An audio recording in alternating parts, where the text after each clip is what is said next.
birthday mo naman ngayon eh. Okay ba? Birthday. May pass. Maraming salamat. At ito na, Game 2 na ng Minana Evos versus TNC Pro Team. This time around, nasa blue side naman ang TNC. Red side para sa Minana Evos. Still, ang dami nating nakikita ang Assassin Dance. Oo, kanina din parang ganito yung story, no? Parang totoo yung sinabi kanina ni Wolf na dumating na rin tayo sa point na kailangan best of both worlds. Best of both. Kailangan marunong ka talaga mag-utility tsaka assassin. Hindi pwede, malilimit ka talaga. At kasi, kapag isa kang player na, or jungler, na hindi sanay sa assassin tsaka sa utility, yung team mo din, as a result, hindi rin masasanay. Kasi parang, hindi naman ikaw lang yung hindi sanay dun sa ganong klase playstyle. Pati yung team mo madadamay kasi hindi kayo nakakapag-practice. So, that's definitely something na kailangan i-fix ng mga teams. At so far naman si Ryzen na as well as itong si KZ, pinapakitaan naman tayo ng mataas na promise. Angela first ban daw. Ito yung nakagulat. Matilda din binan ng TNC kanina dun sa red side. So I wonder if that's also their choice this time. Oo, na D'Angela, ito yung notorious na talagang pangpalakas ng assassin. Yung mga hyper carry plus Angela. Yan ang madalas nating nakikita. And I think going back to Season 12, isa rin ang Minana Evo sa mga komportableng maglabas ng Angela. Even when hindi pa siya sobrang sakto-sakto sa meta. I remember Lord JM playing the Benedetta with an Angela. No? Minana Evo ang una naglabas nun. Oo, sobrang comfy ni Spider-Man sa mga ganong hero. Siguro probably din for TNC. Pino-first nila dito si Spider-Man na yung mga hindi, yung healing na papitik lang, hindi yung talagang sustain na continuous. Like the Rafaela kanina, nung game number 1. So probably ganun ulit yung strategy. And still consistent Minana Evos on the Assassin. Vance, Joy, ay hindi na ba ano din? Wow. Matilda. Ito na yun. So instead na iban at naipick na lang ng TNC, madaming mga marksman na ma-activate kapag may Matilda. That's always what we have to think about. Arlot, the priority para sa Minana. Maybe yung Novaria ulit? Oh, Novaria, but the Guinevere is open para sa side ng TNC and also the Barats. Medyo ang daming kayang palakasin kasi ng Matilda na to eh. Yep. Nandun na yung combo ng Barats Matilda or Fredrin Matilda. But yeah, of course, yung Barats Matilda yun yung best option dito. At yan din, parang hindi mahirap pag naglalaro ka ng Arlot na gano'n na may mga immunity, yung mga kapit. Tapos meron pa pangligtas dahil dun sa sundo ng isang Matilda. But that also means na pwedeng mag-carry ulit ang side ng TNC dito. Oh, Activated siya ulit. and carry, I think with all of the changes ay talagang napaka-okay pa rin in the current meta game. Last 2 picks para sa side ng TNC. Marami na tayo nabanggit ng mga hero dito pero nakaka-bentings pa rin ang bola kung ano nga ba ang kanilang kukunin. Pero hinihintay pa rin natin. Pero CC, bukas pa nga pala para sa XP lane. Sinabayan na rin ng Fredrin Jungle. So yung Fredrin Matilda that we're talking about, sustain is key. Tapos para may frontlining power. Both CC tsaka ito si Fredrin. Yung maganda dito is pwede silang maging malalim dahil lang dun sa presence ng isang Matilda. Yun yung overall effect ng pagkakaroon kasi ng Matilda on the roam roll. And Akai ang napili dito. Combo yan. Oh. Isa yun sa mga kakaibang Arlot na combo kung saan only second skill kapag natamaan ka ng heavy spin. Kasi continuous na ano yun, di ba? Oo, continuous na dash. Tapos sakto meron pang slow. So parang mas madali para dito sa side ng Minana Evos. Ngayon naman, para dito sa TNC, parang more on dive. Yung kanilang gustong gawin. Tapos instant out. Parang yung concept nung Lilia na nagta-tower, tower zone. Tapos biglang mag-black shoes. Pero yun na nga, banning phase na muli para sa Minana Evos, taking away the Nana. Isa sa mga pinaka nakakairitang mages na pwede mong makalaban hindi lamang dito sa MPL, kundi sa bawat RG mo na rin. Shoutout sa lahat ng mga Nana users dyan. Sana sakto lang ang sarap ng ulam nyo mamayang gabi. Pero ang kinagandahan si Nana kasi for the longest time ay hindi naman siya nabibigyan ng spotlight. So ang storya dyan ay kung hindi sa inyo yung spotlight ngayon, malay nyo next time sa inyo ng spotlight. Wow, kasi Nana user, pinaringgan mo ako eh. Sorry, ikaw pala yun. Hindi ko naman alam. Akala ko, Lilia Paramis yung nilalaro mo eh. Valentina picked up by Minana Evos. Makapangsagot naman din doon sa Novaria. What if kumuha dito TNC na parang hard carry na marksman, katulad ng mga Leighton, for example, o kaya Beatrix, ganun, para kay Yasuo. Kasi naalala ko si Yasuo, mahilig gumamit ng hero na yun. Or traditional na carry. Kasi parang nakikita ko dito yung TNC, pwede pa rin mag-pick up ng Faramis isipin mo yung sustain na mem sila kapag tinuloy nila yung composition na yun. And I think Diggy is still an option as well kung gusto nila talagang dagdagan pa na wala na talagang magagawa na crowd control sa kanila. At ang dami pa nga talagang open dito para sa side ng Minana Evos. Kaya naman ang magiging huling ban dito ay Harith, isa sa mga sumisikat na gold laner ngayon. This tells us na gusto ulit mag-carry ng TNC. Ayan yung pangsagot dyan. Nakita naman natin, binan din nila yung Harith na yan. So, nanakawin agad ng Minana Evos. Grabe.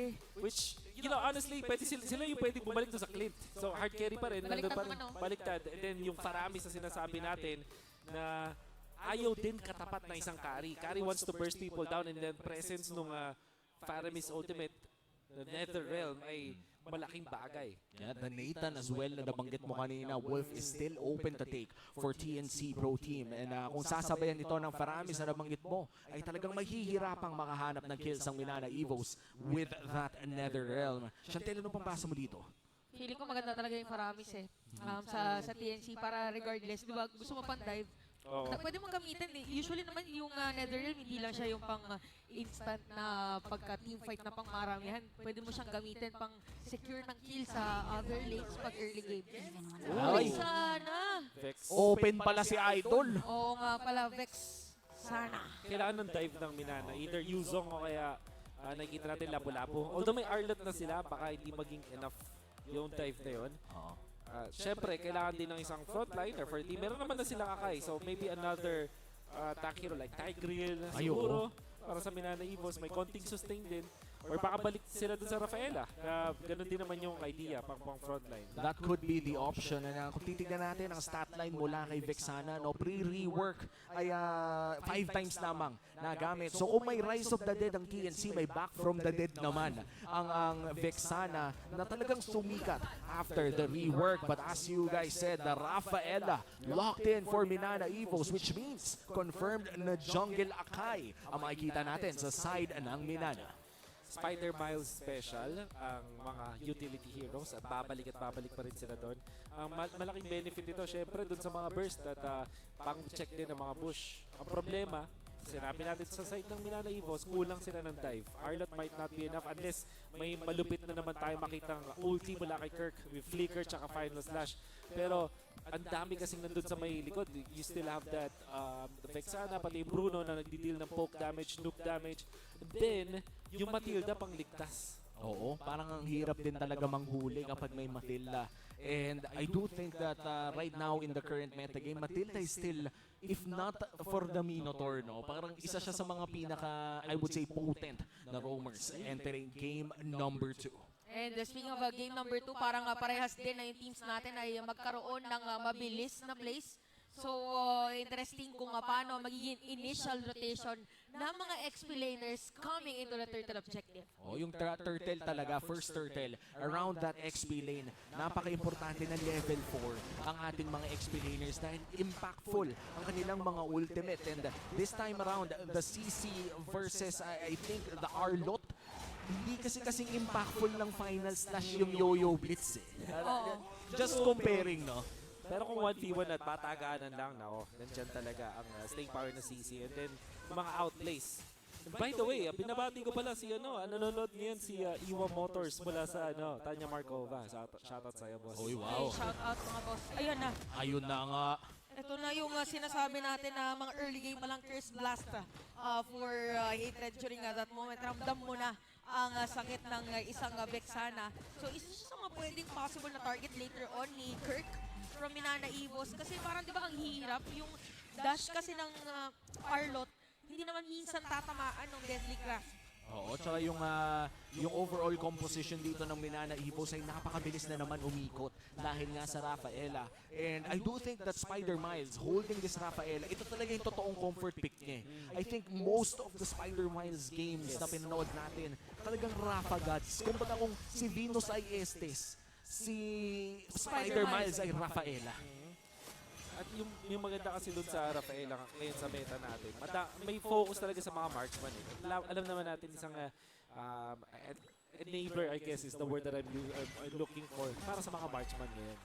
And ngayon, kailangan na ma-enable ng XP lane ang kanilang mga junglers with the upcoming turtle. Level 3 pa rin si Heads at si Kirk, pero si Kaizen ay nagmamasid na sa may bandang Gedli. The same could be said for Ryzen. This might just be a 2v2 na maaga-aga. Nagkakaramdaman dito yung mga supposedly pang setup na play, pero si Kirk naiwan doon, may pilit na mag-dash siya. Buhay pa rin habang si Kaizen ay gagamitin agad yung heavy spin. Habang si Heads naman dito makakatakas, buhay pa rin si Kirk.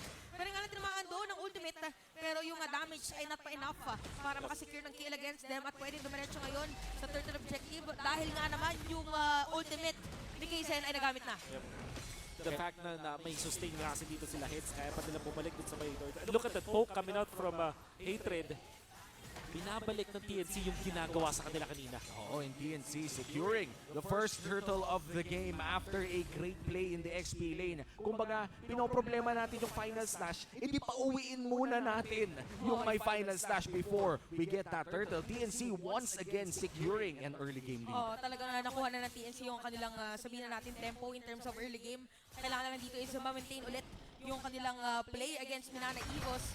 And for Ryzen and even Kaizen, later on magmamatter na dito kung kailan mo gagamitin yung ultimate. Kanina for Kaizen, parang nahirapan siya dun sa turtle steal or turtle contest kasi walang heavy spin. Oo, and yung heavy spin, napakalaking tulong yan para sa side ng Minana Evos in boxing out while getting the retry as well. Ilang beses na tayo nakakita ng iniipit ng Akay yung jungle. Ito yung literal na parang binubrusko niya. Akin tong rebound na to, akin tong retry na to. Ano? Ano? Gagalaw ka? Di ba ganun talaga yung concept? Kung Tagalog lang po ang voice over ni Akay, ganun po sinasabi niya habang nag-heavy spin. Ano? Nalilito kaya ta sa akin eh. Parang yung Akay, napakabait ng mga bosses. No? Parang gusto lang niyang kumain, yun lang yung sinasabi niya. Pero siguro nga sa Tagalog dub ganun. Oo, ganun Nagbago na ng ng personality. Alam mo naman, kapag may mga anime, ginagawang Tagalog dub, minsan nga binabago yung pangalan eh. Oo, tama. Parang Anita Maxwell lang yan. This is my alter ego. Tama. Mapagano na lang tayo, pero Minana Evos right now, nararamdaman nila ang early game lead ng TNC Pro Team at napa-retry pa nga doon si Ryzen. Naagaw naman niya mula kay Kaizen. Oh, ang kinagandaan naman doon para kay Kaizen is that yung purple buff ay sure na mas masasecure niya. So pwede maguluhin din ng TNC para mag-try na paggamitan ng retry, pero hindi. Dahil meron na turtle in 8 seconds. So top lane naramdaman ni Yasuo. Sabi niya, dalawa yun nandito sa top. Kailangan pag dumash. Kanina pa talaga binibigyan si Yasuo sa top at Heads. Kaizen, nako! Ito, ginamit na rin ang Vengeance spell. Pero nga lang, first blood pupunta rin kay Kirk. Pero tatlong players ng TNC yan nandito sa bottom lane. Dumaan na rin si Lancy. Kaizen dito ay mabibigyan pa nga yata nagkaroon ng shield. Pero nagamit rin. Wow! Buhay mo rin! Oh no! Evos and Hatred is gonna be down. Makamabaliktad pa nga yata si Kirk. Makakasalubong doon. Merong shield. Yung Minayon. Malaking Minayon. Yung malaking minayon, pero nandito na rin sa babae sa 2v1 at Kirk and Nomad at ang killing spree pa nga ang Game 1 MVP. Saktong-sakto yung dating ni Spider Milestone. Oh, naramdaman niya eh. Yung spider senses niya. Biglang na-activate yung moment na yan. Kaya naman Minana Evos ang nakasecure ng turtle. Just the right amount of sustain mula doon kay Spider-Man. Pati na rin yung pag-count ni Kaizen. May extra shields din kasi bawat galaw mo as the Akay. Kaya naman kinapos ng damage at na-expose yung backlines ng TNC. Yung front to back nila, kailangan nilang i-take advantage. At si Kaizen, grabe, nagpaikot agad. Grabe yun! Wala nang nagawa pa, pero mukhang may gante ang TNC. Naramdaman nila si Hatred na hinahabol si Kirk.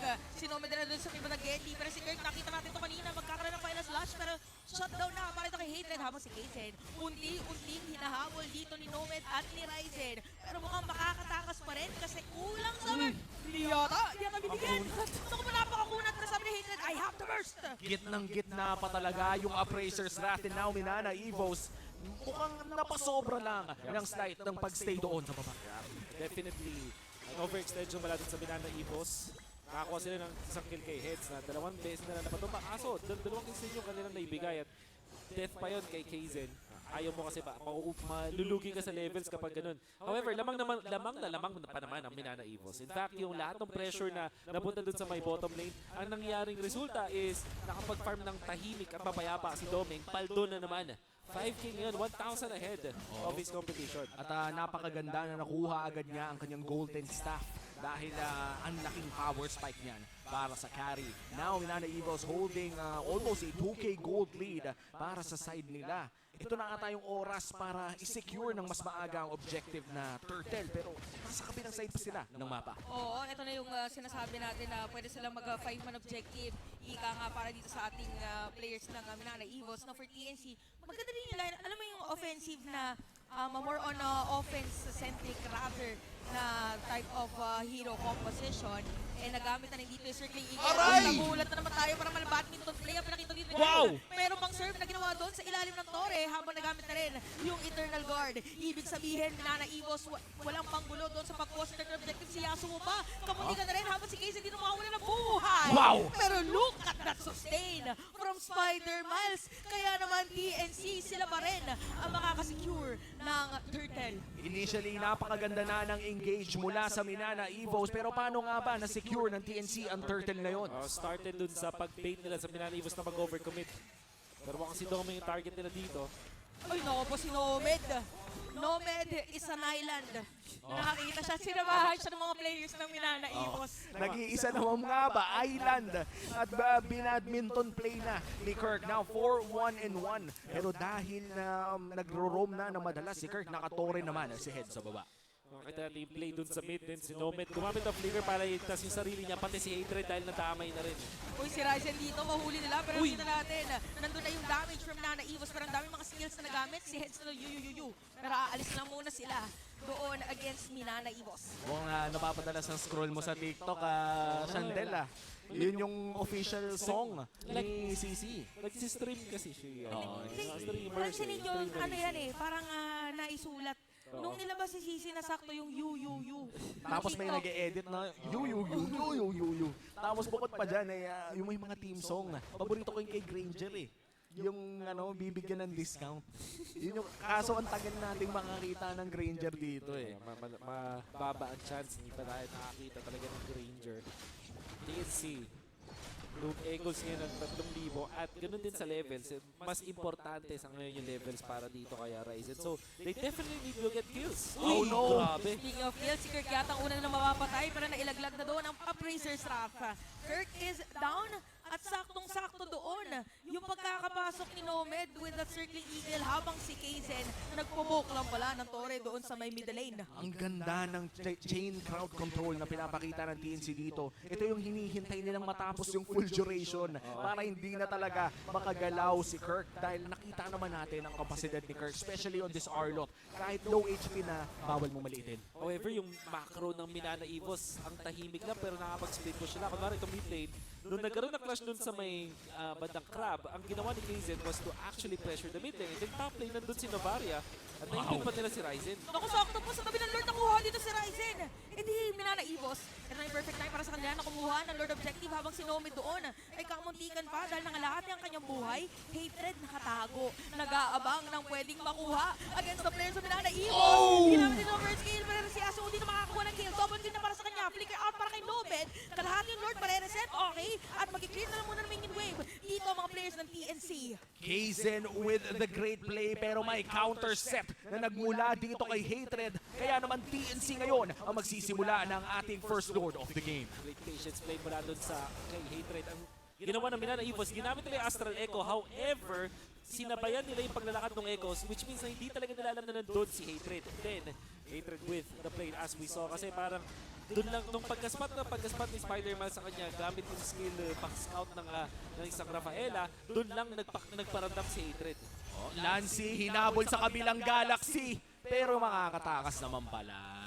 Pinakaba lang tayo. Naramdaman niya rin sabi niya calculated makakatakas. Pero may kita natin ngayon, no, for TNC, parang nagiging sagot nila doon sa pugak play na ginagawa ng Minana Evos is yung aggression.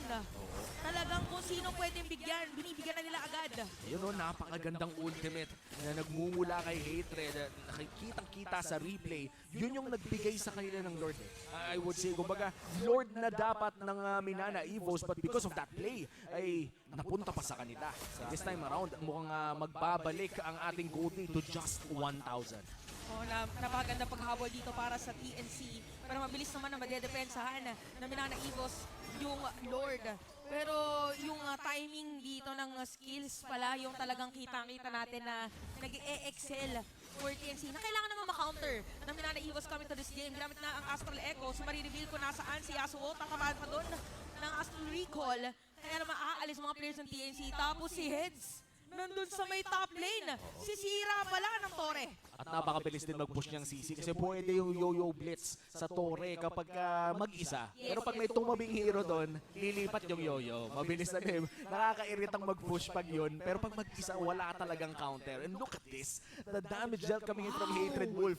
Ito ba yung ma-expect natin coming in from a Vexana pick? Exactly. That's exactly what you're looking for sa Vexana kasi ang layo nung pwede mong paggamitan nung kayong mga spells mo. Hindi kasi layo na isang Novaria for sure, pero kasi parang mas constant at sobrang baba ng cooldown. Kaya nga naman, pag meron ka mga dalawang mga Brusco sa harap or meron kang isang Matilda to save you, magiging confident kang gumamit ng isang Vexana. At ito talaga yung nasa meta natin ngayon. Ang sakit ng damage, meron kang knock-up na extra. Lumipan yung range ng iba niyang mga spells.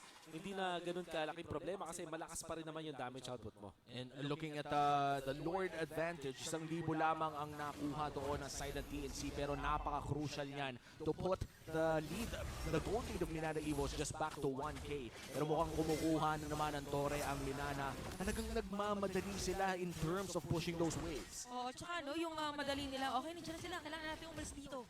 Tapos wala na sila, balik na tayo dito. O nasa bottom lane ulit. Yung mga players ng Minana Evos at look at Domeng, parang nakita na natin kanina, gagawin niya ulit. At makakabili pa nga ng dalawang item dito, dalawang players ng Minana Evos. Sulit na sulit talaga yung movement speed ng Rafaela dito, no, Wolf? Yep, lalo na rin yung parang anti-slow, di ba? May ganun pang factor yan. Ang Minana Evos just really taking a lot of space dito sa ating mapa na parang sila yung nagko-control kung saan dapat tayo mag-clash. And yung sabi mo, di ba yung TNC parang napapaisip, parang nilaban pa tayo. Hindi. Just like in the previous game, ang pinapag-farm nila ngayon ay si Lancy dun sa may long lane. Interesting choice para sa side ng Minana Evos. Ito nga tayo nakasanayan nilang gameplay and for Minana Evos, kukunin na nila ang Lord pero papunta pa rin ang TNC Pro Team. Alam naman siguro nila na sinisimulan na ito ng Minana but it is a 4v5 kung mag-GG na sila ngayon at medyo delikado. Ang pwesto dito, Astral Echo on 4. Okay, nahanap ng mga players kung nasaan si Hatred. Si Hatred ang kanilang pinakaunang kailangan nakuhanin. Kalahati na lang ang buhay dito ng Lord. Makakapasok ba ang mga players sa TNC pero Minana Evos pinipigilan nila. Sa Rise of Virtue na pala yun kaya si Kazen dito ang makakakuha ng Lord.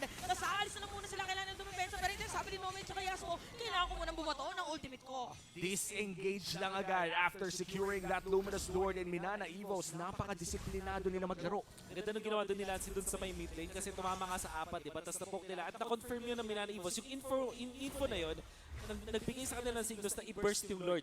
At syempre, dahil nakahanda na si Kaizen, nauna siya dun sa pwesto, nausog din yung pwesto ni Ryzen kasi out of the bush eh. So alam ko nasan din siya. That meant na yung Minana Evos, ang kailangan lang gawin is i-burst yung Lord, tapos mag-ulti si Kaizen, ilayo yung Fredrin, okay na, retry sa kanila na. At wala pang battle spells na nagamit para sa side ng Minana Evos. All flickers available on this Luminous Lord push. All eyes on Kaizen and Kirk. Isang final slash ang pwedeng magbago nito. Grabe magbitaw si Lancy nung ano niya, nung Astral Echo. Parang hindi mo malalaman kung saan magagaling. Look at Ryzen! Hindi pa natin tapos yung sentence natin, napatay na siya dito ng player ng Minana Evos at kita natin yung Lord yung kailangan depensahan. Habang si Kaizen dito, ginamit na rin ng heavy spin. Kailangan yung mga players dito ng TNC, kailangan na ng depensahan. Pero yung Tori na sa middle lane ay masisira na rin. Lahat ng mga inhibitor turret ay nasira na. Habang si Heads dito, kulang yata sa damage. Tower lock mga players ng Minana. Pero mas ng minion wave, pero dito makakadepensa ba? Hindi na! Dahil Minana Evos, unang pagkapanalo ngayong season 13. 2-0 start para sa Minana Evos. At kahit nakukuha ng TNC Pro Team ang early game, ay nababawi din ng Minana Evos pagpasok ng late. Heartbreaking for TNC, but for Minana Evos, kitang-kita ang kanilang saya. Ang dami din na nagsasabi na malupit yung pinapakita dito ni Mr. Doming. But this time, ang talaga nag-step up si KZ at si Kirk. Masasabi ko, in this particular game, ang ganda ng combination nila. Yung mga maagang paggamit ng heavy spin para makaipin dun sa Torre, nakakuha sila ng kill afterwards. And si Kirk, ang ganda nung pag-punish niya. Basta isang beses makita natin si Domit na nagiging masyadong aggressive. Pinapunish siya agad with final slash at nakakuha ng extra kills. Oh, tsaka yung sinabi mong combo na yan ng mga players ng TNC, parang di ba nung una nabigyan sila sa may bottom lane, hindi nila binatawan yung ganong lane, rather talagang inulit-ulit lang nila sa may bottom lane. So parang medyo na-restrict yung play dito ng TNC na okay, sige, lagi nasa may bottom lane, hindi na sila nakagawa ng counterplay, ayun pala.